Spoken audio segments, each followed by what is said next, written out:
الله الرحمن الرحيم الحمد لله رب العالمين والصلاة والسلام على سيد الأنبياء محمد بن عبد الله الأمين وعلى آله وصحبه أجمعين من تبعهم بإحسان إلى يوم الدين. أعوذ بالله من الشيطان الرجيم. بسم الله الرحمن الرحيم. ويرفع الله الذين آمنوا منكم الذين أوتوا العلم درجات. صدق الله العظيم. وقال النبي صلى الله تعالى عليه وسلم: أنا الرحمة المهداة.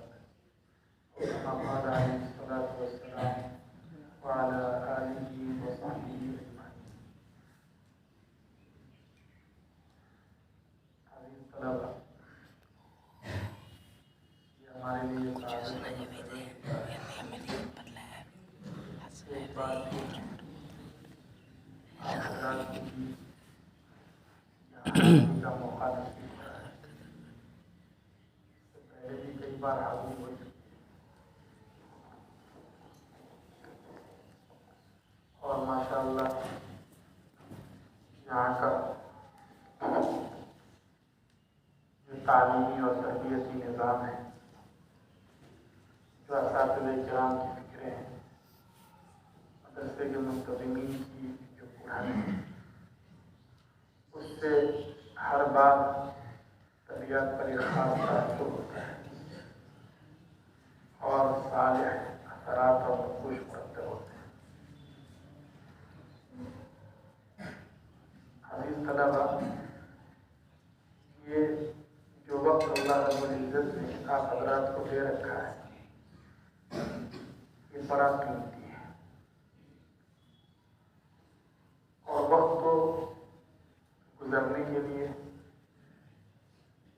یہ گزر ہی جائے گا۔ اگر ہم اسے روکنا چاہیں تب بھی نہیں رکے گا، اس کو تو گزرنا ہی ہے۔ لیکن مسئلہ یہ ہے کہ ہم اس وقت کو کیسے اپنے لیے کارآمد بنائیں، کیسے ہم قیمتی بنائیں۔ جنت میں بھی حسرت رہے گی نا، زندگی میں جو گھڑی اللہ کے ذکر کے بغیر غفلت کے ساتھ گزر گئی، جنتی کو اس پر حسرت رہے گی اور افسوس رہے گا کہ ایک گھڑی ہم نے غفلت کے ساتھ کیسے گزار دی۔ رسول اکرم صلی اللہ علیہ وسلم ہر وقت اللہ کے ذکر میں رہتے تھے، فکر میں رہتے تھے۔ اس لیے آپ نے یہاں حدیث شریف کے طلبہ ہے، ابو داؤد شریف کی جو روایت آتی ہے اور دوسری کتابوں میں بھی ہے، بلکہ چھوٹے چھوٹے طلبہ کو بھی دعا سکھلائی جاتی ہے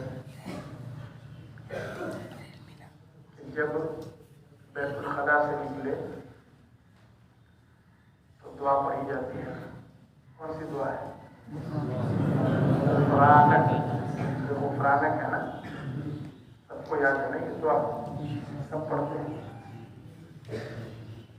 وہاں محدثین نے لکھا ہے غفرانک کی ایک توجیہ تو وہ ہے جو بعض علماء نے کی ہے، غفرانک یعنی شکرانک لا غفرانک۔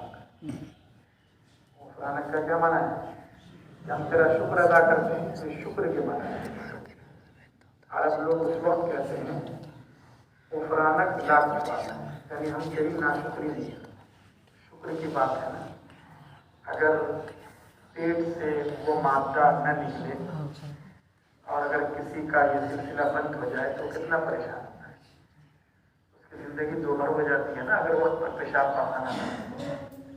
تو گویا کہ یہ بھی ایک اللہ کی نعمت ہے اور ہم اس پر اللہ کا شکر ادا کریں۔ اس لیے کیا کہا جاتا ہے؟ غفرانک، اس کے معنی میں یہ شکرانہ کے معنی۔ ایک تو عجیب بھی ہے، دوہرا پڑھتے ہو تو دورے کی طرح بتا گے پیچھے بیٹھ گئے۔ اچھا خیر، یہ پڑھتے ہوئے ہوں گے توجیہ کو۔ اور دوسری توجیہ بعض علماء نے یہ کی ہے غفرانک اپنے معروف مانا ہے. غفرانک کا کیا مانا ہے؟ غفرانک کا کیا مانا ہے؟ فرق اس طرف کا معافی مانگنا. ادھر تشریف لائیں.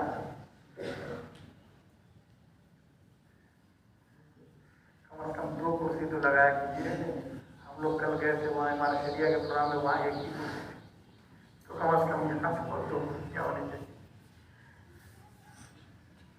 تو غفرانک کا ایک معنی تو کیا ہے؟ ٹھیک ہے. اور دوسرا معنی کیا ہے؟ وہی جو عام معنی ہے مغفرت سے ہے نا. اس کا کیا مطلب ہے کہ ہم معافی چاہتے ہیں، معافی مانگتے ہیں.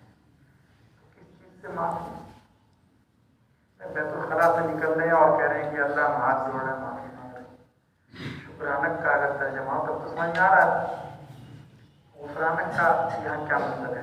تو علماء نے توجیہ کر رکھی ہے کہ اصل میں آپ صلی اللہ علیہ وسلم نے یہ تعلیم اس لیے دی ہے کانا یذکر اللہ فی کل احیان. دار شریف کے بالکل شروع میں ابتدائی روایت ہے نا کہ رسول اکرم صلی اللہ علیہ وسلم ہما وقت اللہ کی یاد کرتے ہیں. کوئی وقت ذکر کے بغیر، اللہ کی یاد کے بغیر غفلت سے نہیں. لیکن بیت الخلا میں جب آدمی جاتا ہے تو وہاں تو ذکر کا موقع نہیں ہے نا. اس لیے دعا بھی کہاں پڑھی جاتی ہے؟ بیت الخلا میں باہر ہی سے دعا پڑھنی رہتی ہے. اس کو کہتے ہیں مکان مستقذر. کیا کہتے ہیں؟ مستقذر کا مطلب جس سے گھن آتی ہے، جس کو برا سمجھا جاتا ہے، اس جگہ سے دعا پڑھنے سے منع کیا جاتا ہے. اس سے پہلے کیونکہ اس میں اللہ کا نام ہے، سب کچھ ہے. تو اس حالت میں آدمی کے اوپر پابندی ہے، اللہ کی یاد نہیں کر سکتا ہے. تو تھوڑا وقت ایسا گزرتا ہے جس میں زبان کو کنٹرول کرنا پڑتا ہے، سنبھالنا پڑتا ہے. تو اس لیے آپ صلی اللہ علیہ وسلم نے تعلیم دی اور آپ نے اپنے عمل سے بتایا کہ یہ تھوڑا وقت جو ذکر کے بغیر گزرا ہے، اللہ میں اس سے معافی چاہتا ہوں. آپ اندازہ لگا سکتے ہیں کہ غفلت والی زندگی کتنی بری ہے. اور آپ صلی اللہ علیہ وسلم نے اپنے عمل سے یہ ثابت کیا ہر وقت ہما وقت اللہ اللہ. اس لیے صوفیہ کے یہاں، بزرگوں کے یہاں ذکر قلبی ہے، قلب جاری ہو جاتا ہے. ایسا لگتا ہے کہ جیسے سو رہے ہیں تب بھی دل میں اللہ ہی کا تصور ہے، بازار میں ہیں پھر بھی اللہ ہی کا تصور ہے. تو آدمی کو اس گھڑی کے گزرنے پر حسرت ہوگی جو گھڑی بغیر ذکر کے دنیا میں گزر جائے. تو اب اگر ہم نے اس گھڑی کو بغیر ذکر کے کیا اگر گناہ میں گزار دیا، گناہ جو ہے ہر گناہ کی نوعیت الگ ہوتی ہے. ارے شاید سمجھ رہے ہو، گناہ کا مطلب صرف یہ نہیں ہے کہ کسی لڑکی کو بغیر پردے کے دیکھ لیے، جھوٹ بول دیے، یہ سب تو گناہ ہے ہی. گناہ ہر ایک کے اعتبار سے اس کی حیثیت الگ الگ ہے. شخصیت کے اعتبار سے گناہ کا درجہ بھی بڑھتا ہے، جگہ کے اعتبار سے گناہ کی حساسیت بڑھ جاتی ہے. جیسے نیکیاں بڑھ جاتی ہیں، حرم میں نیکیوں کا ثواب بڑھ جاتا ہے نا، ایسی اگر کوئی حرم میں جا کر گناہ کرے، بد نظری کرے، تو گناہ کا وبال بھی بڑھ جاتا ہے. اور شخصیت کے اعتبار سے بھی ہوتا ہے کہ ایک آدمی کے لیے وہی چیز کوئی حرج نہیں ہے، لیکن ایک آدمی مبتدا ہے تو اس کے لیے خلاف اولا بھی اس درجے میں ہے کہ اس کو بالکل اس کے قریب نہیں سمجھانا ہے، اس کے لیے مطلوب تعلیمی کے درجے میں. ہر آدمی کے اعتبار سے احکام الگ الگ ہوتے ہیں. سید احمد کبیر رفاعی رحمۃ اللہ علیہ کا واقعہ سنا ہوگا. رسول اکرم صلی اللہ علیہ وسلم کا دست مبارک نکلا روزے اظہر، اور روزے اظہر سے نکلنے کے بعد ان کو چومنے کی اور دست بوسی کی تعلق لکھا ہے کتابوں میں. اس کے بعد اللہ کے بڑے ولی تھے، سب کے سامنے ایسا ہوا، لوگوں کے دلوں میں ان کی کتنی عظمت بیٹھ گئی کہ ان کا اللہ تبارک و تعالیٰ کے یہاں کتنا اونچا مقام ہے. جن لوگوں نے دیکھا وہ تو بالکل لٹو ہو گیا نا، اللہ تبارک و تعالیٰ کے یہاں، اللہ کے رسول صلی اللہ علیہ وسلم کے یہاں کتنا اونچا مقام ہے کہ آپ کا دست مبارک نکلا اور انہوں نے اس دست مبارک کا بوسہ دیا. لوگوں نے تو عظمت کا سکہ جم گیا. ہم اور آپ ہوتے ایسے موقع پر آپ کے اندر سے بہت خوش ہوتے اور یہاں گھر پہ آتے تو کہتے کہ میں اپنی بڑائی کے لیے تو نہیں تاکید نعمت کے طور پر کہہ رہا ہوں. کہتے نا لوگوں کو سناتے کہ نہیں سناتے, لیکن وہ تو واقع ہے اللہ والے. یہ ان کے لیے دنیا کی کوئی حیثیت نہیں, بس جو بھی کام ہے صرف اللہ کے, اپنے آپ کو مٹا رکھا. اس لیے انہوں نے اپنے نفس کا علاج کیا. اس کا علاج کیا, نفس کا علاج کیسے کیا؟ کہا کہ اچھا نفس بہت خوش ہو رہا ہے کہ مجھے یہ سعادت ملی, ابھی تجھے میں سکھاتا ہوں. چنانچہ وہ لیٹ گئے. کہاں لیٹ گئے؟ مسجد نبوی سے روضہ اطہر کے پاس, وہاں سلام کر کے باہر نکلتے ہیں, وہیں پہ دروازے پر لیٹ گئے. اب لوگوں نے کہا حضرت یہ آپ کیا کر رہے ہیں؟ کہا نہیں, میرا حکم ہے کہ تم میرے اوپر مجھے سلام دے جاؤ. اب لوگوں نے دیکھا بھیڑ بہت تھی, اب مجبوری میں لوگ یہ کرنے لگے کہ جب حضرت بھی کہہ رہے ہیں اور ہٹ نہیں رہے ہیں, کوئی راستہ ہی نہیں ہے. انہوں نے اپنے نفس کا علاج کیا تاکہ نفس جو ہے تھوڑی دیر کے لیے بھی بہت زیادہ حجب کا شکار نہ ہے, اور علاج فوراً ہی کر دیا کرتے تھے. بھائی اللہ وہ اس کے انتظار میں نہیں رہتے. تو بہرحال لیکن ایک عالم دین وہ ایک طرف کو ہو گئے. لوگوں نے کہا کہ سب لوگ جا رہے ہیں. کہا نہیں, میں نہیں کر سکتا, میں نہیں جا سکتا. کہا کیوں؟ کہا کہ ان کا جتنا اونچا مقام اللہ تعالیٰ کے یہاں لوگ نہیں جاتے, اس لیے لوگ اگر ان کو پھلان کے جائیں, ان کی پیٹھ پر پیر رکھ کے جائیں, کچھ نہیں ہوگا. لیکن مجھے اللہ نے علم اور شعور عطا کیا ہے, میں ان کے درجات اور مقامات سے واقف. اگر میں نے پیر رکھا تو فوراً اللہ کی طرف سے کھینچا جائے, مجھے نہیں پہنچا جائے گا, کیونکہ وہ درجے سے واقف ہے. تو ہر چیز کا حکم جو ہے الگ الگ اعتبار سے ہوا کرتا ہے. تو گناہ کی بھی نوعیت الگ ہوتی ہے.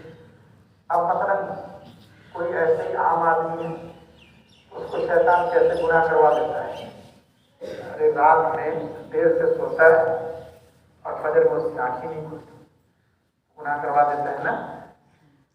اس کو کہیں فلم دکھوا دیا, موبائل میں لگوا دیا, کچھ پینے کھانے لگا, کسی کے ساتھ گانا گلوچ کر دیا, اس طرح کے گناہوں میں لگوا دیتا ہے.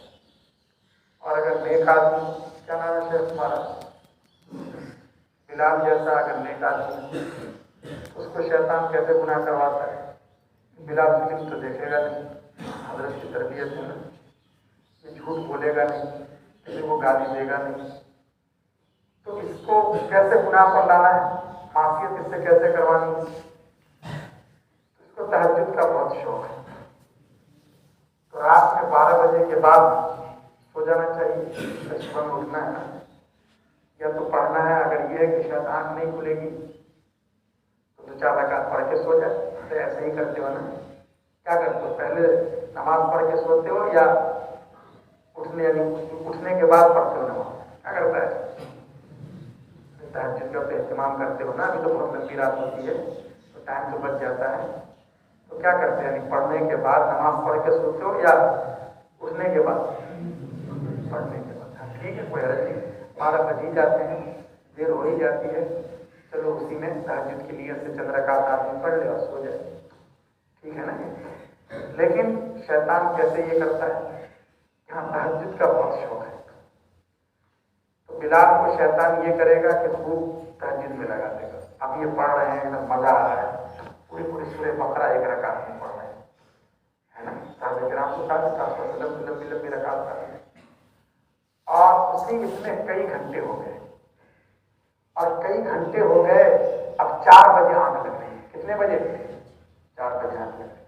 اور یہ تو بہت خوش ہیں کہ آج تو میں نے 4 گھنٹہ تہجد پڑھا. اور شیطان کیا کرتا ہے, جب 4 بجے آنکھ لگی ہے تو 5 بجے کہاں سے آنکھ کھلے گی, فجر کی نماز قضا ہو گئی.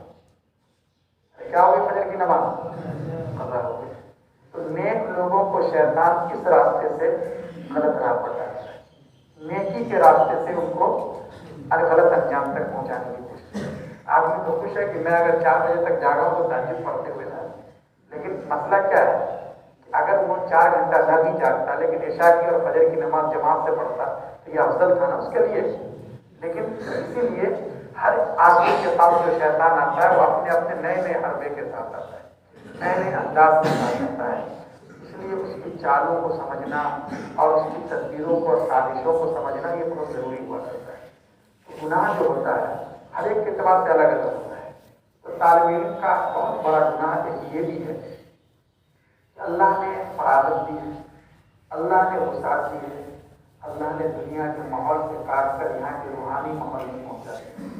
ارے کتنا اچھا ماحول ہے، یہاں گناہ کا کی کوئی بات نہیں ہے، یہاں کسی کو آپ نہیں دیکھتے ہوں گے کہ گالی گلوچ کرتا ہو، یہاں کوئی ایسا بھی نہیں کہ شام کو تو گاؤں میں کئی مرتبہ ایسا ہوتا ہے، کئی نوجوان لڑکا بدماش قسم کے وہ پی کھا کے آ جاتے ہیں، ارے آتے ہیں نا گاؤں میں، اور وہ پتہ نہیں چوراہے پر اس طرح کی روزانہ جو ہے بلال کے گاؤں کے آس پاس کہیں نہ کوئی پنچایت ہوتی رہتی ہے، ارے ہوتا ہے نا روزانہ جھگڑے، روزانہ مسئلے، یہاں کوئی مسئلہ ہے؟ یہاں کوئی مسئلہ نہیں۔ اگر ادھر جاؤ یا ادھر جاؤ تو اذان کی شاندار آواز آتی ہے، قرآن کریم کی تلاوت کی آواز آتی ہے، حدیث شریف طلبہ پڑھ رہے ہوتے ہیں، اس کی آواز گونج رہی ہوتی ہے، کتنا اچھا ماحول ہے۔ اور ہمارے والدین نے اور ہماری قوم نے ہمیں خاص کر دیا ہے علم کے لیے، اس کے باوجود اگر ہم اس وقت کی قدر نہ کریں اور اس وقت کا صحیح استعمال نہ کریں تو یہی ہمارا بہت بڑا جرم ہے۔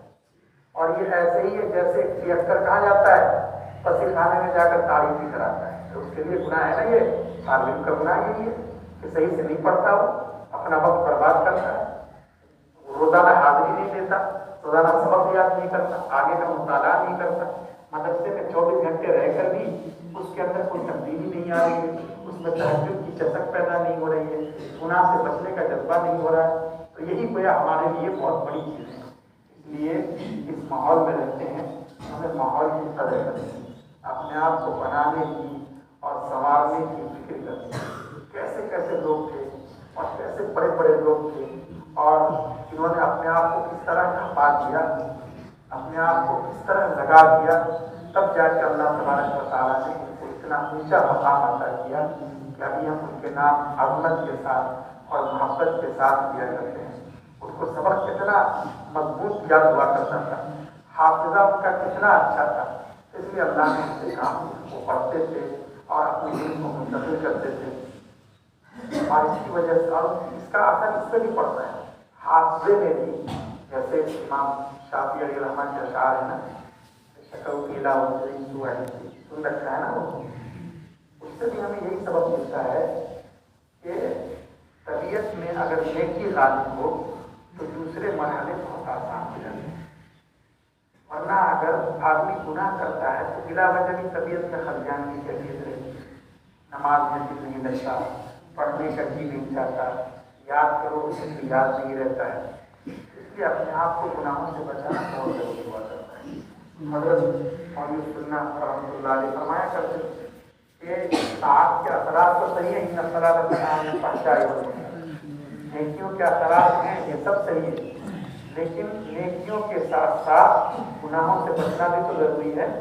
حضرت فرمایا کرتے تھے کہ جیسے گاڑی میں اگر اے سی چلانا ہو یا گھر پہ تو پہلے کیا کرنا پڑتا ہے، کھڑکیاں بند کرنی پڑتی ہیں نا، تب تو اے سی اگر آن کرو گے تو ٹھنڈک آئے گی، ارے سمجھ رہے ہو نا، اگر کھڑکیاں کھول رکھی ہیں تو کوئی فائدہ نہیں۔ تو ایسے ہی کہا کہ تم طاعت کی برکات سے مستفید ہونا چاہ رہے ہو تو پہلے گناہوں کی جو کھڑکیاں ہیں ان کو تو بند کرو، اگر گناہوں کی کھڑکیاں ہی بند نہیں ہوگی تو طاعت کا وہ فائدہ نہیں ہوگا۔ اتنے اچھے روحانی ماحول میں ماشاءاللہ کیا روزانہ ذکر کے ہفتے لگتے ہیں، قرآن کریم پڑھ رہے ہیں، پھر بھی اندر کی دنیا میں تبدیلی نہیں آ پاتی، اس لیے کہ گناہوں سے بچنے کا استعمال نہیں کیا جاتا۔ اپنے آپ کو گناہوں سے بچانا بہت ضروری ہوتا ہے۔ شک اور شبے کی چیزوں سے بھی ہمارے بزرگوں نے اپنے آپ کو بچایا ہے۔ شبہ ہو گیا کہ یہ جو مارکیٹ میں سالن ملتا ہے، اس سالن میں کیا استعمال ہوتا ہے، آم استعمال ہوتا ہے۔ آج کل بھی جو اس میں ہوٹلوں پر کھانا بنتا ہے نا، اس میں کیا اچار ڈالتے ہیں، کیا ڈالتے ہیں، اچار ڈالتے ہیں۔ لیمن میں جو بریانی بنتی ہے اس میں بھی اچار ڈالا جاتا ہے۔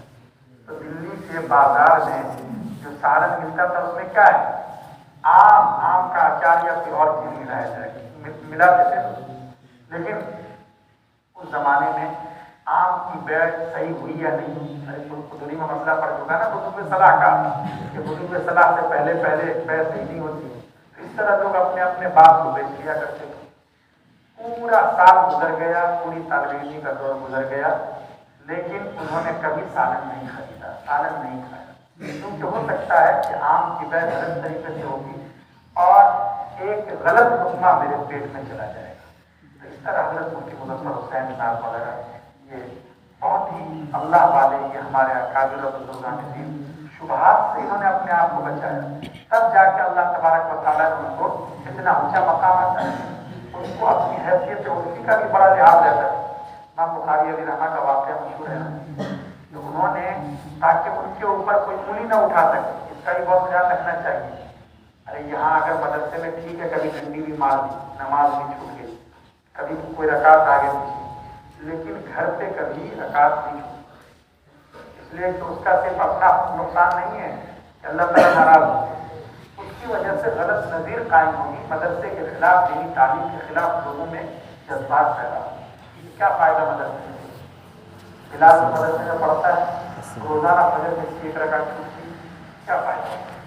اس کا نقصان بہت زیادہ ہے نا۔ اس لیے موقع پر دیکھ کے بھی آدمی کا خاصیت کا مظاہرہ کرنا چاہیے، اور یہ نہیں یہ شخص گھر جاتا ہوگا تو مدرسے کی پوری نیند وہی گھر سے نکالتا ہوگا، ہے نا، پابندی کرتا ہے نا آپ گھر جا کے، ٹھیک ہے، تو ایسا نہیں، تو اس اعتبار سے اپنے کو شبہے کی چیزوں سے بھی بچانا ہے۔ سورہ یوسف میں ہے نا، امام حضرت یوسف علیہ السلام پر جب آنچ آنے لگی تو انہوں نے خود آگے بڑھ کے کہا کہ مسئلے کی تحقیق ہونی چاہیے، اس لیے کہ اگر لوگوں میں غلط فہمی پیدا ہوتی تو وہ دین کے خلاف غلط فہمی پیدا ہو جائے، نبوت کے سلسلے میں لوگوں کے دلوں میں شکوک و شبہات پیدا ہو جائے، اس لیے ان کو یہ گوارا نہیں تھا، اپنے آپ کا کوئی مسئلہ نہیں تھا، لیکن انہوں نے صاف کہا وما ابرئ نفسی، لیکن کہا مسئلے کی تحقیق ہونی چاہیے۔ اس لیے امام بخاری علیہ رحمہ نے اپنے آپ کو اس طرح بتایا۔ رفیع والا واقعہ ہے نا، کشتی میں سن رکھا ہے، کشتی میں جا رہے ہیں اور ایک آدمی نے اشرفی دیکھی، اشرفی کا مطلب سمجھتے ہو، کائے کا سکہ ہوتا ہے تو سونے کا ہوتا ہے، پھر ہم کائے کا ہوتا ہے چاندی، اس کی نیت خراب ہو گئی، انہوں نے کیا کر دیا، یعنی الزام لگانا شروع کر دیا، میری اشرفیاں تھی گم ہو گئی، کپتان نے کہا چلو چیک کرو، ایک ایک کی جانچ ہونے، اس کو معلوم ہے کہ وہاں تو مل جائے گا، اس لیے میں اس طرح جو ہے اتنا اشرفیوں کا مالک ہونا چاہیے۔ کپتان نے چیک کروایا، سب کے سامان وغیرہ کو لکھوایا، اشرفیاں کئی لاکھ کی مالیت کی وہ معمول نہیں، اور ایک آدمی جب کہیں اپنے وطن جاتا ہے تو بہت سرمایہ لے کر جاتا ہے جتنا کچھ جمع ہوتا ہے، بعد میں وہ آدمی امام بخاری علیہ رحمہ سے ملا، حضرت وہ اشرفیاں تو یقیناً آپ کے پاس، اور آپ کو معلوم ہے کہ اسی کو جانے کے لیے میں نے شور مچایا، لیکن وہ گئی کہاں، ملی نہیں، تو کہا کہ میں نے اسی وقت اشرفیاں سمندر میں پھینک، کشتی کا واقعہ ہے، کہاں کا واقعہ ہے، کہا میں نے سمندر میں ڈال دی، چھپا دی، کہا اتنی بڑی رقم آپ نے سمندر میں ڈال دی، کہا کہ ہاں، اس لیے کہ اگر میرے پاس سے وہ اشرفیاں نکلتی اور تمہارا دعویٰ لوگ صحیح مان لیتے، کیا میں کتنی صفائی دیتا، لوگوں کے دلوں میں دل کی عظمت کم ہو جاتی، لوگ یہ سمجھتے کہ حدیث بیان کرتے ہیں اور ان پر چوری کا الزام ہے، تو آئندہ میری حدیث پر لوگوں کا اعتماد باقی نہیں رہتا، اس لیے میں نے کہا کہ یہ تو دولت ہے چاہیے، لیکن اپنا جو اعتماد ہے اس کو بحال رکھنا ہے، دین کی عظمت کو باقی رکھنا، دین کے شاعر کی حفاظت کی اجازت ہے۔ ہمارے بزرگوں نے اپنے آپ کو گناہ کے مواقع سے بھی اور اس طرح کی چیزوں سے بھی اپنے آپ کو بچایا ہے، اس لیے امام بخاری علیہ رحمہ کا فیض اللہ نے کتنا عام کیا، اس کی کتاب کو کیا لقب ملا، اصح الکتب بعد کتاب۔ امام شافعی علیہ رحمہ نے یہ اس لقب کا اطلاق کس سے کیا ہے، دورہ پڑتا ہے، امام شافعی رحمۃ اللہ علیہ نے یہ بات کس کتاب کے بارے میں کہی ہے، کس کو معلوم ہے، دورے والے سب پیچھے جو ہے بیٹھے ہوں گے، اس لیے اپنے آپ کو مخاطب ہی نہیں سمجھ رہا ہوں، حالانکہ درس میں کئی بار یہ بات آتی ہے۔ امام شافعی علیہ رحمہ نے یہ بات موطا کے بارے میں، اس کے بارے میں موطا کے بارے میں انہوں نے یہ بات کہی ہے کہ پورے زمین پر اللہ کی کتاب کے بعد موطا سے زیادہ صحیح ترین کوئی کتاب ہے، اور وہ بات ہم کس کے بارے میں کہہ رہے ہیں، بخاری شریف کے بارے میں۔ وہاں علماء نے جواب دیا، ارے سمجھا کیا جواب دیا، اس وقت بخاری شریف لکھی نہیں گئی، جب اس وقت لے لے کے کون سی تھی، موطا ہی تو تھی، اس وقت کے اعتبار سے بالکل بات صحیح ہے، ٹھیک ہے، بخاری